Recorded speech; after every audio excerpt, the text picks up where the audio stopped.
Of you. सभी बड़ों को नमस्ते, छोटों को ढेर सारा प्यार। और हम आ गए हैं हमारी वीडियो सीरीज की सेकेंड वीडियो में।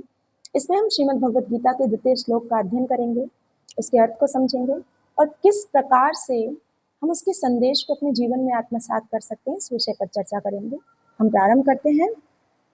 दृष्टा तु पांडवानिकम व्यूनम दुर्योधनस्तदा आचार्यमुपसंगम्य राजा वचनम ब्रवीत। अर्थात हमने प्रथम श्लोक में ये पढ़ा था कि महाराज धृतराष्ट्र ने बहुत एंशियस स्टेज में, बहुत डाउटफुल स्टेट ऑफ माइंड में संजय से एक प्रश्न किया था कि जब दोनों आर्मीज बैटलफील्ड में आमने सामने हैं तो मेरे और पांडु पुत्रों ने क्या किया या वे क्या कर रहे हैं। तो इस बात पर संजय उन्हें जवाब देते हैं कि बैटल फॉर्मेशन ऑफ पांडवास को देखने के बाद जो दुर्योधन है वो अपने commander in chief of army या कह सकते हैं अपने गुरु द्रोणाचार्य के पास जाता है। बहुत कंफ्यूज है, बहुत डाउटफुल है, बहुत एंजाइटी है उसके मन में और जाकर के उनसे कहता है कि आप देख रहे हैं ना, ये बैटलफील्ड की जो फॉर्मेशन है पांडवों की, ये देख पा रहे हैं ना कितने अच्छे से इन्होंने अपने आप को मतलब फॉर्म किया है यहाँ, कितने अच्छे से इन्होंने अपनी आर्मी को यहाँ पर फॉर्मेशन में रखा हुआ है। और आप देखिए वो सीरियसनेस ऑफ द सिचुएशन को बताने की कोशिश कर रहा है, वो उन्हें ये बताने की कोशिश कर रहा है कि पांडवों के पास शक्ति ज्यादा है, आप देखिए और आपकी पोजीशन देखिए, आप कहाँ खड़े हुए हैं। तो सचेत कर रहा है उन्हें। 11 अक्षौहिणी सेनाओं का मालिक है दुर्योधन, और इतनी बड़ी सेना का मालिक होने के बाद he had all the means of winning that battle. He had all the necessary instruments, he has all the necessary equipment, all the necessary weapons. After that even he was anxious, doubtful, confused. मन में उत्कंठा है, मन में उसके एक व्यथा है, एक डाउट है उसके मन में कि क्या हम जीत पाएंगे। तो डाउट क्यों? इतनी अच्छी तैयारी होने के बाद, इतने महारथी होने के बाद उसकी सेना में ये डाउट किस लिए? तो ये डाउट है उसकी अंतर आत्मा की आवाज की वजह से।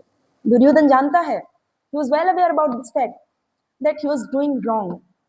वो अधर्म के पक्ष में है, उसे पता है, इसीलिए उसकी अंदर से आवाज आ रही है कि शायद पांडव जीत जाएंगे, शायद वो मुझसे आगे निकल जाएंगे, क्योंकि उसे पता है कि सामने वाला सही है। और यही हमारे साथ होता है।